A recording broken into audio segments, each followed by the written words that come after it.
Ashama akka furii kabajamtootaa fi jaalatamtoota hordoftoota YouTube akkam jirtanii nageenya keessan badhaadha akkuma jirtanitti nageenya koo isin haala qabsiisuu jecha harma dura isinirraa badee ture namoonni hedduu gaafachaa turtanii Adam maaliif baddee YouTube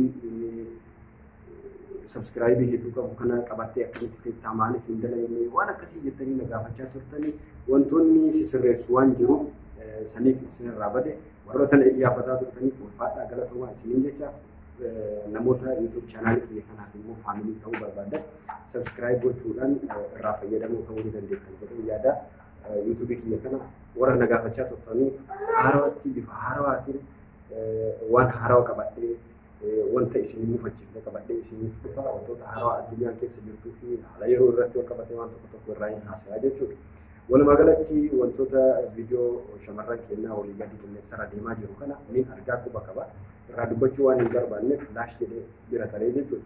Hundaafuu wanti har'a YouTube kiyya kana irratti isin barsiisuu barbaadu addunyaa kana irratti namoota ija namaa harkisan, namoota qalbii namaa harkisan, hojii garaagaraa hojjetuudhaan namoota muraasa isin biraan gahaa jechuudha. Namoonni kun hojiin isaan irratti wanti isaan beekamanii waan tokkooni.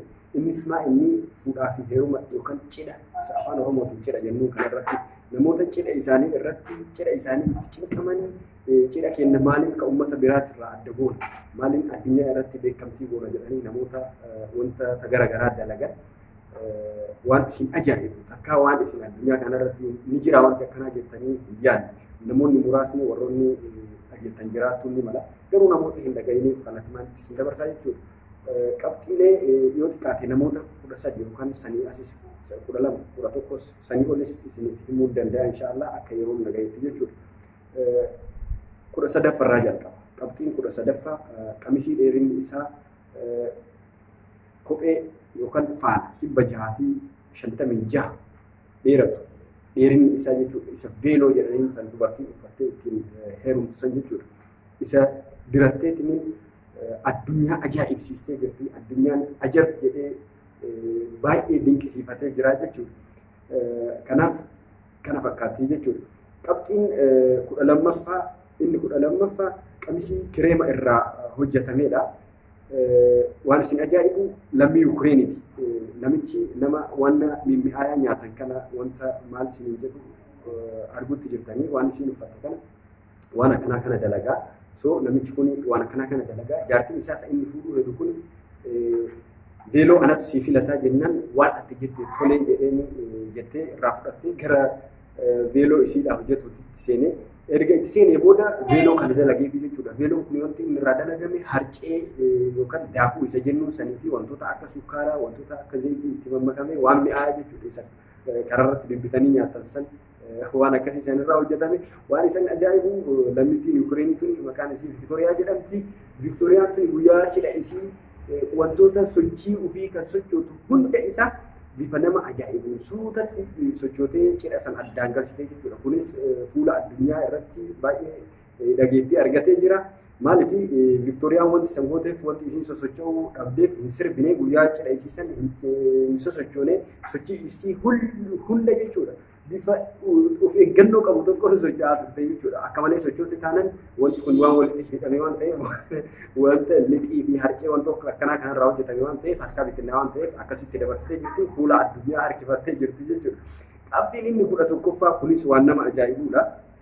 Qubee harkaa akkuma beekamu namni jaarsaa fi jaartii yookaan shamarreen takkaa fi dhiirri tokko yoo wal fuudhan qubee harkaa walii godhanii jechuudha. Qubee harkaa kana irratti ijoolleen lamaan tun immoo waan isin ajaa'ibu qubee harkaa kana quba ofii uruudhaan hidda qaama isaanii yookaan foon qaama isaanii kana keessa dabarsanii akkuma isin argaa jirtan kanatti dabarsanii akkasitti hojjechiisanii jechuudha sarjariidhaan. So hiikuudhaafis baay'ee ulfaata kun akka maaliif akka godhame nuuf hin galle wanta akkasii kanaan dabarsanii kunis fuula addunyaa harkisee jira jechuudha. Qaama isaanii kana keessaan baasanii qubee as keessaan baasanii akkasitti qubee akkatti godhatanii jechuudha. Kun quba qubee akka nama gurra irratti godhatu kanatti akkasitti dabarsanii jechuudha.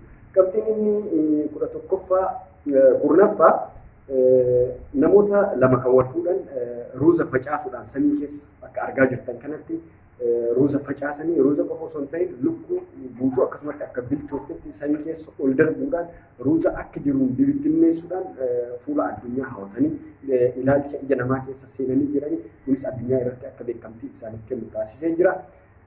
Waan nama ajaa'ibaati addunyaan garam deemaa jirti waan isinummaan murtii kennuu qabdanii jechuudha. Qabxiin inni saglaffaa misirroo fi misirrittiin roobootiidhaan wal fuusisuudha. Roobootii yaani amma fakkeenyaaf biyya keenyatti jaarsatu taa'ee wal fuusisa. Akka amantaa musliimatitti sheekolee taa'ee nikaahidha. Yookaan immoo akka seera qabeessatiin karaa seeratiin wal fuudha yoo jedhe jaarsaaf jaartiin takka yookaan dargaggoo takkaa fi dargaggeettiin takka yoo karaa seeratiin wal fuudhuu barbaadan bakka seeraa deemanii waliif mallatteessanii akkaataa akkasiitiin wal fuudhanii jechuudha. Tunni garuu eenyumaan hin barbaachisu yeroo teekinooloojiin akkanatti fagaate kanatti nuti ufuma wal fuudhuu qabna jedhanii bakkiitis biyya Jaapaaniitti Jaapaanii jechuun immoo biyyoota roobootiidhaan dachiin guutamteedha jechuudha. Roobootii sanatu akka jaarsaa ta'ee akka nama nikaa hedduu ta'ee wal fuusise kunis fuula addunyaa irratti mul'ata godhee jira akka jarri mul'atan akka ciin isaanii kan namaatti irraa adda ta'uu godhee jira jechuudha. Qabxiin inni 8ffaa misirrittiin paamparsii uffattee waan ajaa'ibaati kun fa'a. Paamparsii daa'imaa ni beektu. Paamparsii daa'imaa kana akka veelootitti gubbaa haga jalaatitti hodhisiiftee yeroo sarganyoonni misirrittiin uffata akkamii uffatti jedhee eegaa jirutti isin paamparsii uffattee akkaataa amma isin uffannaa ishee argitan kanatti cidha isii geggeessitee warroota cidha irratti argamanii fi warroota fuula addunyaa irratti waan akka feesbuukaa fi wantoota tiwitara garaagaraa irratti faca'ee addunyaa irratti beekamtii argattee jirti. Sargiin isii ciin isii soorii afaan amaarifaatti nama maka waan ta'eef ciin isii cidha namoota biraatirraa adda akka ta'uu fi fuula ilma namaa yookaan dhageettii namaa akka harkifatan godhee jira. Kunis waan addaati waan nama ajaa'ibuudha jechuudha. Inni 7ffaan Kaabaa guddicha Faransaayii keessatti kan argamu Ifiltaraa kan jedhamu irraa jaalalli qabee waggaa 10 ol Kaabaa kana yookaan isa haawultii jedhanii kana jaalattee Faransaayii keessatti argaman fakkaatee wanti kun namoonni achi jirtanii beektanii Ifiltaraa isa jedhamu kana Kaabaa kana waggaa 10 jaalachuudhaan san booda jaalalli akka isarraa qabee uummatatti himtee zaahiratti Kaabaa kanatti wajjin wal fuutee jechuudha. Bakka jaarsa godhattee namtiin fuutee jirti. Kunis fuula addunyaa harkisee jira. Namoota hedduu biratti wanti kun wantoota akka garaagaraa akkuma isiniin jedhe wantoota dhageettii argatee jira. Wanta addunyaa kanarratti godhame keessa adda akka ta'edha. Akka namittiin kun jettutti Kaabaa kana wajjin waan isin ajaa'ibu bara 2007 keessa wanti kun raawwatame. Kaabaan wal fuute kana haawultii jechuudha. Kaabaa jedhu waan biraan seenaa gara biraatti fudhatina. Haawultii kana wajjin itti hiruu isaatiin isa wajjin gaa'ela geggeeffatuutis fuula addunyaa harkisee jira jechuudha. Namoonni hedduu ajaa'ibsiifatanii jiranii. Kunis waan nama ajaa'ibaati. Waggaa 2007 irraa hanga walitti gara waggaa meeqatti jechuudha. Hanga 2020 irra jirra gara waggaa 10 wayii akkasuma fakkaata. Reeggatanii argamuu danda'a. Hanga una jaalalaan wajjin jiraataa jirti jechuudha. Kunis waan addunyaa ajaa'ibsiisedha. Qabxiin 6ffaa qurxummii isa afaan shaark qurxummii shaark jedhamu baay'ee sodaatamaadha. Shaarkiin waan muree nama darbu wayiitii qurxummii hamaadha. Misirrittiin tun immoo ilma namaa wajjin hin dabarsinu hamammoota hin barbaannu nuti ka wal fuudhuu qabnu qurxummiidhaan kanaan ajjabamne yookaan marfamneeti jedhanii shaarkiin kun akka isaan hin nyaanneef bishaanuma keessatti shaarkiiwwan kun gosa bakka addaatitti shabkiidhaan ijaaramee yookaan waliin ijaaramee fi isaaniin marfamanii isaan sargii isaanii akka isaan laalanitti akkasitti geggeeffatanii jiranii jechuudha. Kunis fuula addunyaa irratti dhageettii argamsiisee jira. Baay'ee walirraa fuudhee addunyaan hafarsaa jira. Cidha nama biraa irraa kunis cidha kana adda godhee jira jechuudha. Qabxiin inni 5ffaa mushurroota xureessuudha. Waan isin ajaa'ibu biyya Iskootlaand keessatti kunis kuni akka aadaati just akka aadaati garuu dhageettii argatee jira Iskootlaand keessatti misirroo fi misirrittiin takka yeroo ol fuudhan guyyaa fuudhichaa guyyaa cidhaa saniin duratti misirri fi misirritti akka amma isin argaa jirtan kanatti xureessanii jechuudha. Waan hin taane wanna xurii ta'e walumaa galatti dhoqqees haa ta'u faltii horiin buusus haa ta'u itti dabanii yookaan bishaan tortoree corroqa haa ta'u akka hin jirre isaan godhanii isaan lamaan guyyaa san guutuu akkasitti hojjetanii walitti gara cidhaatitti bayaanii jechuudha. Kunis fuula addunyaa harkisee jira. Addunyaa irratti dhageettii guddaa horatee jira jechuudha. Sagaleen kee isiniif dhagamaa jiran fakkaata waan akka kanaati. Inni afuraffaa mushurroonni Iskootilaanditti gaara irraa of gadhiisan. Kunis waan isin ajaa'ibu Iskootilaandiin keessatti mushurroonni lamaan yookaan haaroosi maalaa'u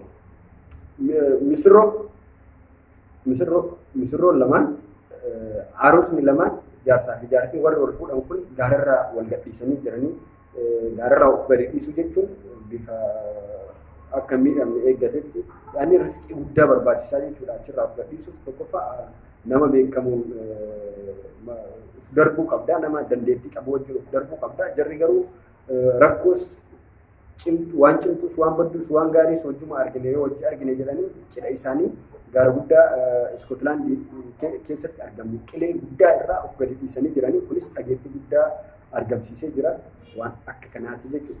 Qabxiin inni sadaffaa biyya Kooriyaa keessatti waan isin ajaa'ibu biyya Kooriyaa keessatti mushurroonni ni tumamu. Guyyaa cidha isaaniitiin duratti faana isaanii keessa obsa isaa arguudhaaf Kooriyaa kaabaa keessatti guyyaa tokko guutuu tumamanii jechuudha. Bifa adda ta'een bifa ulfaataa ta'e kunis fuula addunyaa irratti harkisee jira. Addunyaa girgireessee jira. Akka addunyaan wal jalaa fuuteetiin haasoftu aadaa ajaa'ibaati jedhanii dubbataa jiranii. Akkuma nuti aadaa addaa qabnu biyyoonni biraattis aadaa addaa qaba. Kana fakkaataa jechuudha wanti addunyaa ajaa'ibsiise. Yeroo biraa waan biraatiin hanga walitti deebi'utti nagaan naaf tura. Waan akka isiniif dhaamu barbaada. Wantoota gaggaarii yoo argitan waan irraa baratan sheer waliif godha. Namoonni immoo viidiyoon kiyya isiniif hin ta'in laayik gochuu dandeettani. Namoonni isinitti tole laayik gootanii, sheer gootanii, sabskiraayib gootanii namoota biraatiifis affeeruu dandeettani. Gara yuutuubii kiyya kanaa namoota biraa waamuu dandeessani. Barumsi kiyya itti fufa. Waa'ee dhimma dubartiitii fi dhiiraa irratti immoo obboleettii kiyya takka wajjin yeroo biraa bal'inaan haasa'uudhaaf akkana qaamaan dhiyaatee biyya kana keessa jirti qaamaan dhiyaatee dubartoota irratti wanti dubartoota irratti deemaa jiru kanaaf maaltu maal akka ta'uu qabu waan kanarraa ni haasofna bal'inaan haasofna obboleettii kiyya sanis isiniif dhiyeessa guyyicha isaa hin beekne guyyicha isaa hin tilmaamne waan ta'eef guyyaa hin qabanne qaroo hin qabanne waliin hin qabne waan ta'eef guyyaa isaa wajjuma waan laallu ta'e inshaallah isin beeksisa boruu viidiyoo biraatiin hanga walitti deebinutti nagaa naaf tura isin jaalladha hunda keessanii baay'ee baay'ee.